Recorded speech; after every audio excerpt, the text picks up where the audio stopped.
Welcome to news 21 Telugu. ముందుగా bulletin లో headlines చూద్దాం. హుస్నాబాద్ లో హమాలీ సంఘం భవన నిర్మాణానికి శంకుస్థాపన చేసిన మంత్రి పొన్నం ప్రభాకర్ గౌడ్. శాస్త్రోక్తంగా శ్రీకాళహస్తేశ్వరి అభిషేకం, స్వామివారి సేవలో తరించిన భక్తులు. ప్రయాణికులతో రద్దీగా మారిన సికింద్రాబాద్ రైల్వే స్టేషన్, సాధారణ ప్రయాణికులకు తప్పని కష్టాలు. చంద్రబాబుకు హిందువులంటే గౌరవం లేదు. తిరుమల ఘటనపై బాధ్యులను ముఖ్యమంత్రి కాపాడుతున్నారన్న మాజీ మంత్రి ఆర్కే రోజా. హుస్నాబాద్ మున్సిపాలిటీలోని 16వ వార్డులో 35 లక్షలతో మున్సిపల్ కాంప్లెక్స్ వద్ద హమాలీ సంఘం నిర్మాణానికి శంకుస్థాపన చేశారు మంత్రి పొన్నం ప్రభాకర్ గౌడ్. ఈ సందర్భంగా మంత్రి మాట్లాడుతూ 35 లక్షలతో హమాలీ భవన్ శంకుస్థాపన చేసుకున్నాం. అలాగే దీనిని ఇంకా అభివృద్ధి చేసే పూర్తి బాధ్యత నేను తీసుకుంటానని హామీ ఇచ్చారు పొన్నం ప్రభాకర్. హమాలీలు ఆరోగ్యంపై శ్రద్ధ తీసుకోవాలని, మున్సిపల్ కమిషనర్ అందరికీ హెల్త్ చెకప్ చేపించాలని, ఏ మందులు అవసరమున్నా ఫ్రీగా ఇప్పిస్తా అన్నారు. మీ పిల్లలను మంచిగా చదివించండి, అప్పుడే భవిష్యత్తు బాగుంటుందని తెలిపారు. సంక్రాంతి శుభాకాంక్షలు. సకినాలు చేసి ఉంటారు అందరు. ఇప్పటికే ఈరోజు ఇప్పుడు 35 లక్షలకు మనం ఫౌండేషన్ వేసుకున్నాం. నేను ఇప్పుడే చెప్తా ఉన్నా, మళ్ళీ మేము కంటే హామీ ఇస్తా ఉన్నా. ఇది స్లాబ్ పోసుకొని దానికి దీనికి మళ్ళా పైన మొత్తం దానికి దీనికి కలిపి స్లాబ్ పోసుకునే విధంగా నేను డబ్బులు ఇస్తా. స్లాబ్ కింద ఫ్లోరింగ్, ఇది ఓపెన్ హాల్ ఉంచుకోండి. పైకి మెట్లు ఇట్లనే ఉంటాయి, ఇంకా తీసుకుంటారా మీరు నిర్ణయం చేసుకొని వాళ్ళని అడిగి వాస్తు ప్రకారంగా మళ్ళీ అది ఇది కలిపి పైన కూడా మళ్ళీ మీకు శాంక్షన్ చేసే విధానం అది. అందరూ నేను అయ్యో అన్న హైదరాబాద్ ఇన్ఛార్జ్ మంత్రి ఇవన్నీ రేపు పొద్దున ఏంటంటే మళ్ళీ తప్పైతే ఎవడో ఒకరు విమర్శ చేయడానికి వస్తుంది. హైదరాబాద్ ఇన్ఛార్జ్ మంత్రి ఉన్నా, 2 శాఖలకు మంత్రి ఉన్నా, ఇంకెన్ని రాజకీయంగా కాంగ్రెస్ పార్టీ క్రియాశీల కార్యకర్త గాంధీ భవన్ పని ఉన్నా హుస్నాబాద్కు అత్యంత ప్రాధాన్యత. నేను చెప్పిన అప్పుడు రండి, నిన్న లేకున్నా నా దగ్గర క్యాంప్ హౌస్కి ఛాయ్ అయిపోమన్నా. మీరు ఎవరైనా వస్తే ఛాయ్ అయిపో చెప్పుని ఆ సంగతి సుష్టం. కానీ నేను కూడా మీరు కనబడితే బాగున్నారా అని ఆగుతున్నా, మాట్లాడతా. ఎన్ని పనులున్నా మీకు ఎప్పుడు కూడా ఎక్కువ కూడా నన్ను కలవాలనుకొని కలవరంలో వాళ్ళని ఉంటే మొత్తం నియోజకవర్గంలో ఇక వాళ్ళు రాక వాళ్ళు వచ్చిన టైం నేను ఉండకపోతే నా దగ్గర ఇంటర్వ్యూలు లేవు, ఎవరో టైం తీసుకొని ఆపే టైం లేదు. ఎవరైనా స్వేచ్ఛగా కలిసే అవకాశం ఉంది. సపోజ్ 1 గంటలో 50 మందిని కలుస్తాను అనుకో, 200 మంది వస్తే చాలు, స్పీడ్ అయితే ఫటాఫట్. అంతే తప్ప నేను పట్టుకున్నప్పుడు కూర్చొని చాలా మంచిగా మాట్లాడుతూ అట్లేం ఇష్యూ లేదు. నేను మళ్ళీ కూడా కొడుతున్నా మీ అందరు. ఫస్ట్ మీ అందరికీ నేను అటు మున్సిపల్ కార్మికులకు కూడా చెప్పిన, మీరు ఎందుకంటే కష్టపడ్డాడు, మీకు అసలు అనారోగ్యం అనేది కానే కావద్దు. అట్లా కొంత చెప్పి రాదు కాబట్టి కొంత మీరు ఆరోగ్య పరీక్ష చేసుకుంటే ముఖ్యంగా ఏమైందంటే మనం తినకుండానే ఇళ్ళలో ఉప్పు తింటాం. ఉప్పు తినడం వల్ల, ఎక్కువ తినడం వల్ల, నూనె తినడం వల్ల కొద్దిగా హార్ట్ అటాక్ ఉన్ను కొంత అనారోగ్యం అవుతుంది. కొంత అప్పుడప్పుడు చెక్ చేసుకోండి, ఆరోగ్యం కొంచెం ఆరోగ్యం చెక్ చేసుకోండి. అది కూడా నేను వాళ్ళకి చెప్పిన గవర్నమెంట్ హాస్పిటల్లో ఫ్రీగానే చెక్ చేసుకోండి. చేసుకుంటే అది మళ్ళీ ఎప్పుడైనా వింటారు. దయచేసి నేను సారన్నకు చెప్తున్నా, రాజమౌళికి చెప్తున్నా, సారన్నకు రాజమౌళికి ఇద్దరికి చెప్తున్నా, మీ అందరినీ కూడా ఆరోగ్యం చెక్ చేయించండి. నేను మున్సిపల్ కమిషనర్ గారు కూడా చెప్పిన, కంపల్సరీగా మున్సిపల్ ఎంప్లాయీస్ కూడా ఆరోగ్యం ఫ్రీగా చెక్ చేయించండి. మీ అందరికీ ఆయన గోళీలు గిల్లు అవసరం అయితే కూడా ఫ్రీగా ఇప్పిస్తాం. ఆరోగ్యం ఉంటేనే పని చేయగలుగుతారు మీరు. మీకు ఇబ్బంది అయితే ఇల్లు కుటుంబానికి సంబంధించి ఇబ్బంది అవుతుంది. ప్లస్ రెండో పని చెప్పారు. ఏం పని చెప్పిన చెప్పండి. మీ అందరు ఫస్ట్ రోజు నుంచి ఒక పని చెప్తున్నారు. ఏం పని? ఎవరన్నా ఆలోచన ఉంటే చెప్పారు కూడా. ఇన్సూరెన్స్ మీ పిల్లల్ని చదివిపోయని చెప్పినా చెప్పలే మర్చిపోయారు. మరి పిల్లల్ని కూడా కష్టపడి చదివిపోయండి. గురుకులాల్లో ఏదేసుకుంటే చెప్పారు. అడ్మిషన్లు ఇప్పించే బాధ్యత నాది.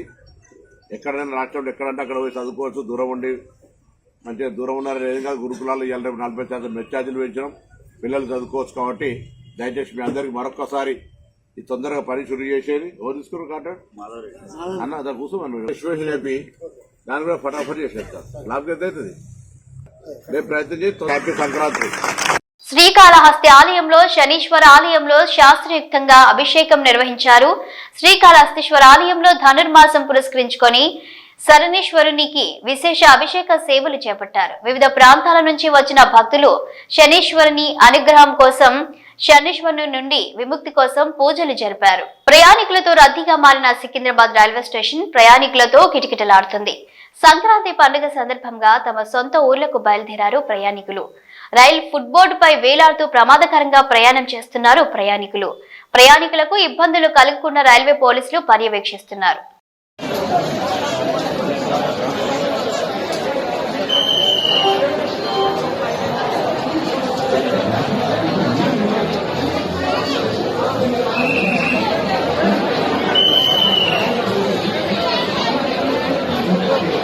చంద్రబాబు ఏ ముహూర్తాన ముఖ్యమంత్రి అయ్యాడో ఆ క్షణం నుండి ఇలాంటి దురదృష్టకర సంఘటనలు చోటు చేసుకుంటున్నాయని, తిరుమలలో ఎప్పుడు ఇలాంటి దుర్ఘటన జరగలేదని, చంద్రబాబు అధికారం చేపట్టిన దగ్గర నుండి ఇలాంటి ఘటనలు చోటు చేసుకుంటున్నాయని విమర్శించారు మాజీ మంత్రి ఆర్కే రోజా.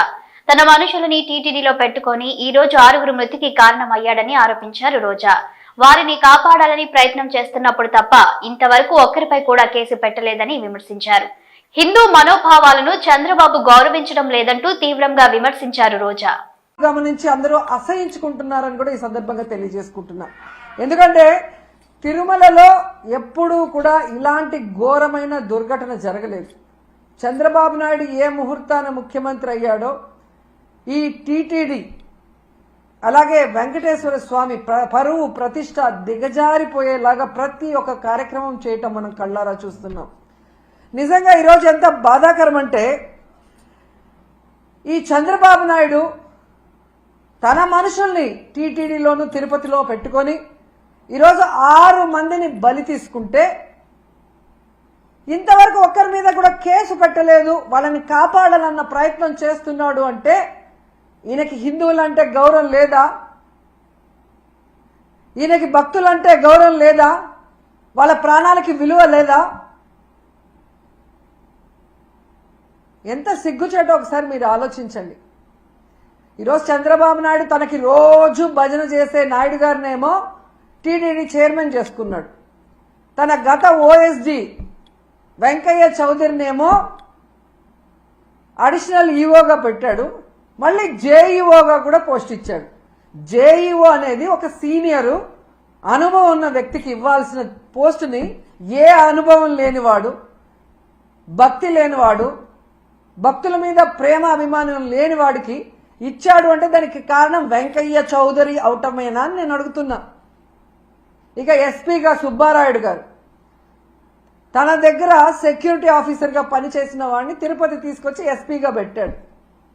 ఇలా నీకు సేవ చేసే వాళ్ళని పెట్టుకొని భక్తులకి సేవ చేయాలన్న ఆలోచన వాళ్ళకి లేకుండా చేసి ఈరోజు 6 మంది చనిపోవటానికి 60 మంది గాయపడటానికి కారణమైన వాళ్ళని ఇంతవరకు కేసు పెట్టకుండా కాపాడాలన్న ప్రయత్నం చేస్తుంటే చంద్రబాబు నాయుడిని ఏమనాలో ఒకసారి మీ అందరూ కూడా ఆలోచించుకోవాలి. ఎందుకంటే దీంట్లో వీళ్ళందరితో పాటు మొదటి ముద్దాయిగా చంద్రబాబు నాయుడు గారిని పెట్టాలి. ఎందుకంటే ఒక పక్క మోడీ గారి మీటింగ్ జరుగుతుంది, దానికి ఉన్న పోలీసులంతా అటుపోయారు. ఇక చిత్తూరు తిరుపతి జిల్లా పోలీసులనైనా ఈ టోకన్ల దగ్గర పెట్టి ఒక 3 రోజులు ముందుగానే టోకన్లు ఇచ్చి వాళ్ళకి సేఫ్టీగా పంపించుంటే ఈరోజు ఈ దుర్ఘటన జరుగుండేది కాదు. కానీ 9వ తేదీ టోకన్లు ఇస్తామని చెప్పి అది 8వ తేదీ సాయంత్రానికే ప్రీపోన్ చేసి 6, 7, 8 చంద్రబాబు నాయుడు కుప్పంలో కూర్చొని ప్రోగ్రాం చేసుకుంటూ పోలీసుల్ని అధికారుల్ని తన చుట్టూ తిప్పుకొని వాళ్ళని పని చేయకుండా చేసి 6 మందిని చంపేసి ఇప్పుడు అధికారుల తప్పిదమంటే ఇది తప్పించుకోవడం కాదా? ఇది ముమ్మాటికి చంద్రబాబు నాయుడు ఆయన ప్రభుత్వం చేసిన హత్యే. ఆయన ఏం ప్రోగ్రాం చేశారో మీ అందరికీ తెలుసా? ఒకసారి చూడండి. 6, 7, 8వ తేదీ చేసిన ప్రోగ్రాంలు స్వర్ణ కుప్పం అంట, కుప్పం విజన్ 2029 అంట. 30 ఏళ్లకు పైగా కుప్పానికి ఎమ్మెల్యేగా ఉన్నావు, మూడు సార్లు ఆల్రెడీ ముఖ్యమంత్రిగా చేశావు. అప్పుడు చేయలేని స్వర్ణ కుప్పం ఇప్పుడు చేస్తానని ఇలాంటి ఒక క్రూషియల్ టైంలో పెట్టి నీ సెల్ఫ్ డబ్బా నీ భజన నువ్వు చేసుకోవడానికి 6 మందిని చంపేసి 60 మందిని గాయాల పాలు చేసి మళ్ళీ కళ్ళబొల్లి మాటలు ఎంతవరకు మాట్లాడటం సమంజసం? పిఠాపురం నియోజకవర్గం కుమరపురంలో మినీ గోకులాన్ని ప్రారంభించారు రాష్ట్ర ఉప ముఖ్యమంత్రి పంచాయతీరాజ్ గ్రామీణ అభివృద్ధి శాఖల మంత్రి పవన్ కళ్యాణ్.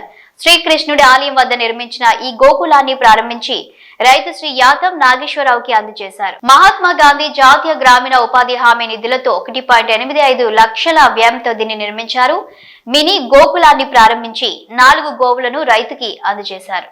కరీంనగర్ పార్లమెంటు పరిధిలోని పలు రైల్వే ప్రాజెక్టుల పనులను పర్యవేక్షించడం జరిగిందని అన్నారు కరీంనగర్ ఎంపీ కేంద్ర మంత్రి బండి సంజయ్. కరీంనగర్ ఆర్ఓబి, ఉప్పల్ ఆర్ఓబిలతో పాటు ఇతర రైల్వే పనుల పురోగతిని సమీక్షించడం జరిగిందన్నారు. కరీంనగర్ ఆర్ఓబి పనులు పూర్తిగా కేంద్ర ప్రభుత్వ నిధులతో 154 కోట్ల రూపాయల వ్యయంతో జరుగుతున్నాయని, అలాగే రాష్ట్ర ప్రభుత్వం చేపట్టాల్సిన భూసేకరణ పనులు ఆలస్యం అవుతుండటంతో ఈ పనుల్లో జాప్యం జరుగుతుందన్నారు. త్వరగా ఈ పనులు పూర్తి చేయాలని, అలాగే ఉప్పల్ ఆర్ఓబిని 3 నెలల్లో అందుబాటులోకి తేవాలని అధికారులకు సూచించడం జరిగిందని తెలిపారు బండి సంజయ్. కరీంనగర్ ఆర్ఓబి మొదట రాష్ట్ర ప్రభుత్వం యొక్క వాటా 80 కోట్లు, కేంద్ర ప్రభుత్వం వాటా 20 కోట్ల రూపాయలతోని ఈ కరీంనగర్ తీగలపల్లి ఆర్ఓబి నిర్మాణాన్ని ప్రారంభించినాం. చాలా మంది ప్రజలు ఇబ్బంది పడుతున్నారు. ఆర్ఓబి లేకపోవడం వలన రైలు గేటు పట్టపడాల ఇబ్బంది వస్తుందని చెప్పి బాధను గుర్తించిన తర్వాత కేంద్ర ప్రభుత్వం స్పందించి ఆర్ఓబికి ఆమోదం తెలిపింది. 20 కోట్ల రూపాయలను వెంటనే విడుదల చేయడం జరిగింది. దురదృష్టవశాత్తు అప్పుడున్న ప్రభుత్వం వాళ్ళు ఇవ్వాల్సినటువంటి 80 కోట్ల రూపాయలను ఇవ్వకపోవడం వలన ఆ పనులు మొత్తం ఆర్ఓబి మొత్తం పెండింగ్ లో ఉండే. ఇటువంటి పరిస్థితుల్లో ప్రజలు పడుతున్న ఇబ్బంది దృష్టిలో ఉంచుకొని కేంద్ర ప్రభుత్వం సేతు బంధన్ స్కీమ్ ను కొత్తగా ప్రారంభించింది. కాబట్టి ఈ సేతు బంధన్ స్కీమ్ యొక్క ముఖ్య ఉద్దేశం ఏంటంటే పూర్తి 100% నిధులు కేంద్ర ప్రభుత్వమే విడుదల చేస్తుంది. కాబట్టి అప్పుడు మంత్రి గారిని నితిన్ గడ్కరీ గారిని రిక్వెస్ట్ చేసిన తర్వాత రాష్ట్ర ప్రభుత్వం సహకరిస్తలేదు, రాష్ట్ర ప్రభుత్వం ఇవ్వాల్సినటువంటి వాటా ఇస్తలేదు. కాబట్టి ప్రజలు ఇబ్బందులు తెలిపిన తర్వాత వారు దానికి అంగీకరించి కరీంనగర్ తీవ్రపల్లి అని చెప్పి ఆర్ఓబిని కూడా సేతు బంధన్ స్కీమ్ లో యాడ్ చేయడం వలన 154 కోట్ల రూపాయలు కేంద్రమే 100% నిధులు విడుదల చేసింది. అందుకే పనులు నడుస్తా ఉన్నాయి. ఇక్కడ ఇబ్బంది గానీ కొత్తపల్లి మనోహరాబాద్ లైన్ లేట్ కావడానికి ఇబ్బంది ఏంటంటే ల్యాండ్ ఎక్వేషన్ భూ సేకరణ విషయంలో చాలా ఇబ్బందులు రావడం వలన దానికి రాష్ట్ర ప్రభుత్వం సహకరించకపోవడం వలన ఏ ప్రభుత్వం ఉన్నా సహకరించకపోవడం వలన ఇబ్బందులు వస్తా ఉన్నాయి. కానీ ఎందుకు లేట్ అవుతుంది ఇంకా పనులు అయితే లేవు అని చెప్తే రాష్ట్ర ప్రభుత్వాలు సహకరించాలి. కేంద్ర ప్రభుత్వం చేసే అభివృద్ధి పనులకు రాష్ట్ర ప్రభుత్వాలు సహకరిస్తే పనులు చక్కచక్క సాగుతాయి, ప్రజలకు ఇబ్బందులు గురగారు. కానీ భూ సేకరణ విషయంలో ఏ ప్రాజెక్ట్ వచ్చినా కూడా రాష్ట్ర ప్రభుత్వాలు భూ సేకరణ విషయంలో సహకరిస్తున్నారు. భూ సేకరణ చేసేది రాష్ట్ర ప్రభుత్వాలే. ఇక్కడ ఆర్ఓబి కూడా భూ సేకరణ సంబంధించి ఇబ్బందులు రావడం వలన ఇలా ఆర్ఓబి పనులు కొంచెం లేట్ గా నడుస్తున్న విషయం వాస్తవం. ఇంకా 6 months లోపల ఈ 154 కోట్ల రూపాయలతో ప్రారంభించినటువంటి ఆర్ఓబిని 1 side ల్యాండ్ క్లియర్ చేసే ప్రయత్నం చేస్తున్నాం. 6 నెలల లోపల ప్రజలకు ఎలాంటి ఇబ్బంది కాకుండా, ట్రాఫిక్ ఇబ్బంది కాకుండా 1 side ల్యాండ్ అనేది పూర్తి చేస్తాం. ఆర్ఓబి ప్రజలు సులువుగా పోయడానికి వీలుగా మళ్ళీ దాని తర్వాత ఇంకో 6 months లోపల మిగతా సెకండ్ లైన్ కూడా పూర్తి చేసే ప్రయత్నం చేస్తాం. బట్ అక్కడ ఆ తార్ రోడ్ సంబంధించి ఇప్పుడు ప్రజలు ఇబ్బంది పడుతున్నారు. కాబట్టి అప్పుడు రాష్ట్ర ప్రభుత్వంతో మాట్లాడి 36 లక్షల రూపాయలను మనం శాంక్షన్ చేయడం జరిగింది. ఆ 36 లక్షల రూపాయలతో వెంటనే రోడ్డు నిర్మాణం కూడా పూర్తి అయిపోయింది. కానీ ప్రజలకు ఎలాంటి ఇబ్బంది కాకుండా ఉప్పల్ సంబంధించి ఆర్ఓబి విషయంలో ఆలస్యమైన విషయం వాస్తవం. నేను గతంలో కూడా ఉప్పల్ దానికి సంబంధించి 54 కోట్ల రూపాయలతో ఆర్ఓబి ప్రారంభించడం 2016లో ప్రారంభించడం 2019 క్లియర్ కావాలి పడి. కానీ ఇప్పుడు కూడా పనులు ఇంకా నడుస్తూ ఉన్నాయి. మధ్యలో పనులు ఆపేశారు. నేను ఎన్నికలకు ముందు రివ్యూ చేసిన తర్వాత అప్పుడు తిరిగి పనులు ప్రారంభమైనాయి. కాబట్టి ప్రజల ఇబ్బంది దృష్టిలో ఉంచుకొని దాని మీద సీరియస్ గా రివ్యూ చేయడం జరిగింది. వాళ్ళ ఉప్పల్ ఆర్ఓబికి సంబంధించి అధికారులను కూడా ఆదేశించడం జరిగింది. 54 కోట్లతో ఉన్నటువంటి ఉప్పల్ ఆర్ఓబి కూడా పూర్తి చేస్తామని చెప్పి అధికారులు హామీ ఇవ్వడం జరిగింది. కాబట్టి 6 నెలల లోపల ఉప్పల్ ఆరోపణ కూడా పూర్తి చేస్తాం. సంక్రాంతి రద్దీని సొమ్ము చేసుకుంటున్న ప్రైవేటు ట్రావెల్స్ పై విశాఖ ఆర్టీఏ అధికారులు కొరడా జల్పించారు. తనిఖీల్లో అధిక ఛార్జీలు, ఓవర్లోడింగ్ చేసిన 5 ట్రావెల్ కంపెనీలపై జరిమానా వేసి కేసులు నమోదు చేశారు.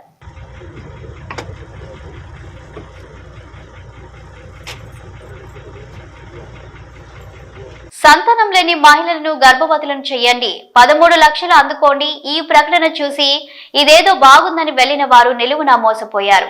బీహార్లోని నవాడా జిల్లాలో బయటపడిన ఈ స్కామ్ కలకలం రేపింది.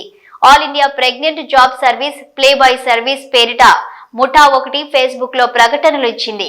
సంతానానికి నోచుకొని మహిళలను గర్భవతులను చేస్తే 13 లక్షలు పొందవచ్చని ఊరించింది. అంతేకాదు గర్భవతులను చేయడంలో విఫలమైన 5 లక్షల రూపాయల వరకు పొందవచ్చని పేర్కొంది. అంతే, ఈ ప్రకటన చూసిన వారు ఇదేదో బాగుందని పోలోమంటూ ఆ సంస్థను ఆశ్రయించారు. అలా వచ్చిన వారి నుంచి పాన్ కార్డ్, ఆధార్ కార్డుతో పాటు ఇతర వివరాలను నిందితులు సేకరించారు. రిజిస్ట్రేషన్ ఫీజు కింద 799 రూపాయల చొప్పున వసూలు చేశారు. అనంతరం రిజిస్ట్రేషన్, హోటల్ గదుల బుకింగ్స్ పేరిట డబ్బులు వసూలు చేశారు. అలాగే సెక్యూరిటీ డిపాజిట్ కింద 20,000 వరకు వసూలు చేశారు. డబ్బులు ఇచ్చేందుకు బాధితులు నిరాకరిస్తే బ్లాక్మెయిల్ చేసేవారు. ఇలా బాధితుల నుంచి పెద్ద మొత్తంలో వసూలు చేశారు.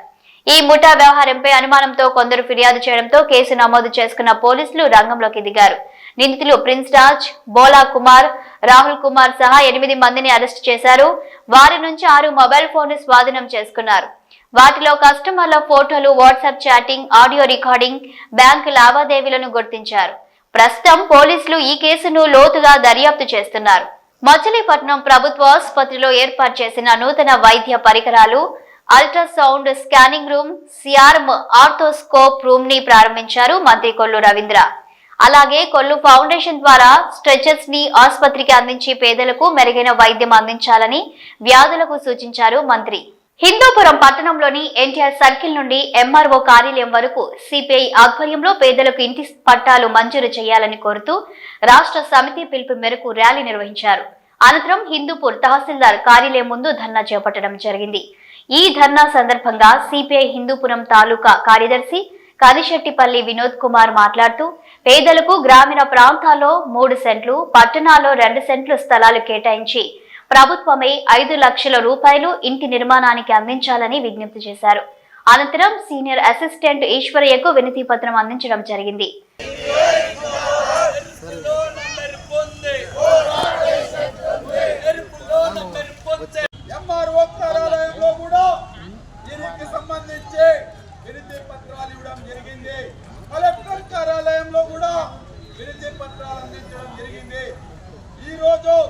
రాష్ట్ర వ్యాప్తంగా భారత కమ్యూనిస్ట్ పార్టీ సిపిఐ రాష్ట్ర సమితి పిలుపులో భాగంగా హిందూపురం తహసీల్దార్ కార్యాలయం ముందు పేదలందరితో కలిసి పేదలందరికీ రాష్ట్ర ప్రభుత్వం 2 సెంట్లు చెప్పున పట్టణాల్లో, గ్రామీణ ప్రాంతాల్లో 3 సెంట్లు చెప్పున ఇళ్ల స్థలాలు ఇవ్వాలని చెప్పి, అలాగే ఇళ్ల నిర్మాణానికి రాష్ట్ర ప్రభుత్వం 5 లక్షల రూపాయలు పేదలకి మంజూరు చేసి పేదవానికి ఇల్లు అనేది నిర్మించడానికి ఈ సౌకర్యాలు కల్పించాలని చెప్పి భారత కమ్యూనిస్ట్ పార్టీ సిపిఐ పేదల పక్షాన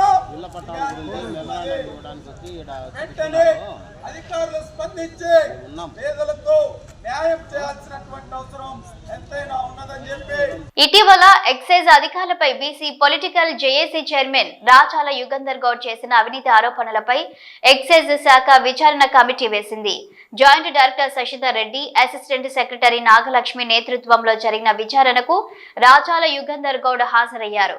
హైదరాబాద్ నాపల్లిలోని ఆబ్కారీ శాఖ కార్యాలయంలో కమిటీ ముందు విచారణకు హాజరైన అనంతరం రాచాల మాట్లాడుతూ ఎక్సైజ్ కార్యాలయంలో office superintendent Syed Omar Ali, Wanaparthy excise superintendent గా పనిచేసిన ప్రభు వినయ్లపై తాను చేసిన ఫిర్యాదులపై విచారణ జరిగినట్లు తెలిపారు. తాము చేసిన ఫిర్యాదులపై ఆధారాలతో సహా కమిటీకి అందజేసినట్లు వివరించారు. 20 ఏళ్లకు పైగా ఒకే చోట విధులు నిర్వహిస్తూ office superintendent Syed Omar Ali seniority లిస్టులో తనకు అనుకూలంగా ఉన్నవారి పేర్లను సిఫార్సు చేస్తూ అక్రమాలకు పాల్పడుతున్నారని రాచాల ఆరోపించారు. అలాగే ఇటీవలే సస్పెండ్ అయిన Wanaparthy excise superintendent Prabhu Vinay date of birth ను 1964 బదులు 1969 మార్చుకొని ప్రభుత్వాన్ని తప్పుదోవ పట్టిస్తున్నారని తెలిపారు. అవినీతి అధికారులపై చట్టపరమైన చర్యలు తీసుకుని ఎక్సైజ్ శాఖను ప్రక్షాళన చేయాలని రాచాల ప్రభుత్వాన్ని విజ్ఞప్తి చేశారు. ఫిబ్రవరి 15న తదుపరి విచారణను హాజరు కావాలని అధికారులు కోరినట్లు రాచాల వివరించారు. వనపర్తి ఎక్సైజ్ సూపరింటెండెంట్ గా పనిచేసినటువంటి ప్రభు వినయ్ గారిపై మరియు ఈ కమిషనర్ ఆఫీస్లో ఆఫీస్ సూపరింటెండెంట్ గా పనిచేస్తున్న సయ్యద్ ఉమర్ అలీపై బీసీ పొలిటికల్ చేసిన ఆరోపణలపై మా ఫిర్యాదుపై స్పందించిన ఎక్సైజ్ శాఖ నేడు ఒక కమిటీ ఎంక్వైరీ జరిగింది. శశిధర్ రెడ్డి గారు జాయింట్ డైరెక్టర్, మరి అడిషనల్ అసిస్టెంట్ సెక్రటరీ నాగలక్ష్మి గారి ఆధ్వర్యంలో మేము కూడా విచారణకు రమ్మని మాకు ఈరోజు నోటీస్ ఇస్తే మేము కూడా రావడం జరిగింది. మా దగ్గర ఉన్న ఎవిడెన్స్ అన్నీ కూడా, అంటే Prabhu Vinay Kumar date of birth మార్చింటూ సర్వీస్ రిజిస్టర్ అని మేము చేసినామో దానికి సంబంధించిన డాక్యుమెంట్లు అన్నీ కూడా మేము ప్రొవైడ్ చేయడం జరిగింది. మరికొన్ని డాక్యుమెంట్లు కూడా ప్రొవైడ్ చేయాల్సి ఉంది. మళ్ళీ నెక్స్ట్ విచారణ కూడా ఫిబ్రవరి 10వ తేదీ 15వ తేదీకి ఈరోజు అధికారులు నిర్ణయించారు. మరి ఈ సదనంలో కూడా చెప్తా ఉన్నాం, మేము చేసిన ఆరోపణలు కట్టుబడినాము. సయ్యద్ ఒమర్ అలీ గారు సత్యహరిచంద్రలాగా చెప్పిన ఇన్ని రోజులు మరి నీ భాగవతం అంతా తెలుస్తూ ఉంది.